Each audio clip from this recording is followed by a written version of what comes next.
So part 5, we're going to talk about the environmental factors that affects the company's international operations. So besides the obvious objectives of receiving higher revenues and profits, MCNs like Adidas, they also carry out international operations for other motives and objectives. But whether or not they choose to carry out the international operations and the scale of the operation itself is profoundly affected by a few environmental factors like social, political, economic, technological, tax, and regulatory related and cultural. So the first one, political factors.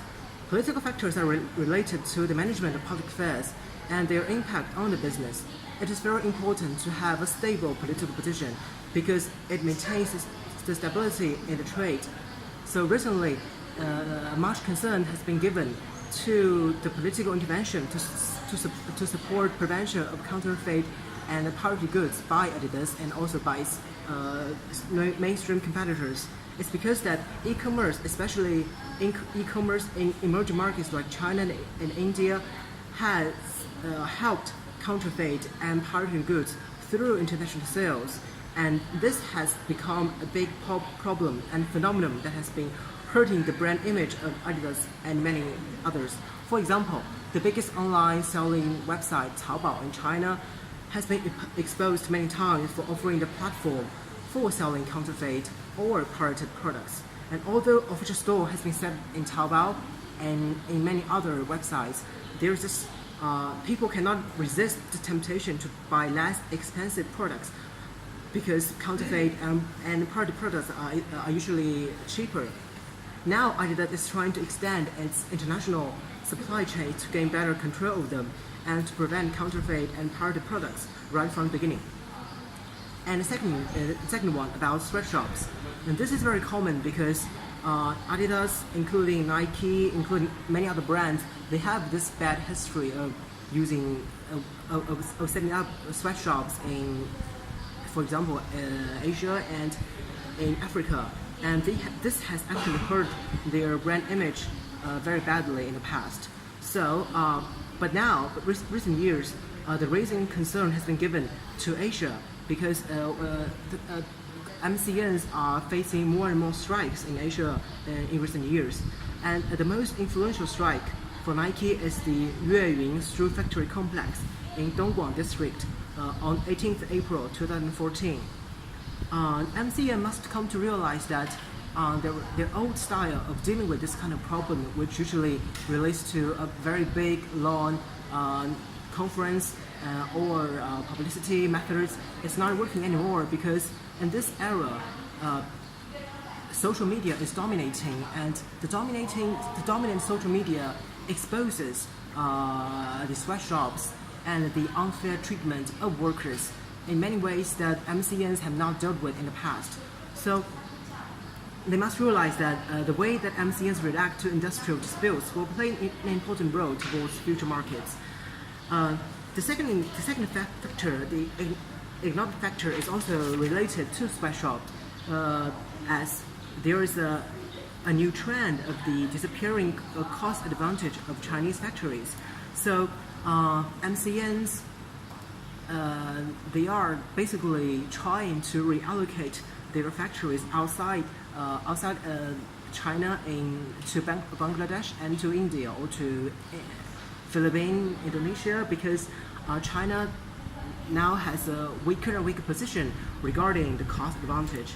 But in regard of that, the MCA has also to consider multiple factors outside this cost-saving factor, because it's not only the cost that the MCA has to consider, it's also about the facilities and equipment, and also the already experienced Chinese workers, because we all know that it takes a very experienced staff to produce things efficiently, and this experience comes from training, and you could take a substantial position in the MCN. So about a social factor, the social factor is that the society is demanding more and more CSR through ethics and substantial and sustainable growth. And CSR represent culture, responsibility, corporate social responsibility. And actually, the social factor is doing good for Adidas because there is this growth of lifestyle segment in all of the world, which has prompted up a little bit for Adidas for its sales of goods. And the pursuit of healthy lifestyle and improving living standards, especially in the emerging markets, has also helped Adidas to distribute its products. And the last one about a very important factor that has been dominant for MCN for the last decade is in emerging markets. And we know that it's kind of difficult for MCNs, especially like Adidas, to further develop its market share and the channel of distribution or any other integrated strategy in the developed economy, because these markets are already saturated, and it takes innovation, whether on a management level or on a technological level, to further develop their market share. But as emerging markets are not fully developed, and it's kind of easier for MCN like Adidas to penetrate emerging markets and to distribute the products. And we all know that market development through emerging market ensures diversified revenue stream and reduces business risk. And emerging market is not only target market for export, but it's also a manufacturing basis, and it can become source destinations. And we are saying this because emerging market has taken up more than 30% of the whole world GDP and international trade. So it is a factor that Adidas has put much focus on, and they will do this in the future.